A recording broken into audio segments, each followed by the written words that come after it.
అసలు కుంభమేళ అంటే ఏమిటి? కుంభమేళ అనేది ప్రపంచంలోనే అతిపెద్ద ధార్మిక ఉత్సవం.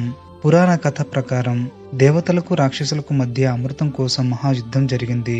క్షీరసాగర మథనం కోసం వారు వాసుకి అనే అతిపెద్ద పాముని తాడులాగా, మందర పర్వతాన్ని కడగడలాగా ఉపయోగిస్తారు. మొదటగా కాలకోట విషం వస్తుంది. అది ప్రపంచాన్ని నాశనం చేయగల శక్తిని కలిగినది. దానిని ఆ మహాశివుడు తాగి ఈ ప్రపంచాన్ని కాపాడారు. అందుకే ఆయన్ని నీలకంఠుడు అని అంటారు. ఆ తర్వాత అమృతం వస్తుంది. అది అసురులకు చిక్కకుండా విష్ణువు మోహిని అవతారాన్ని తీసుకుంటారు. రాక్షసులు మోహానికి, ఆకర్షణకు బానిసలు.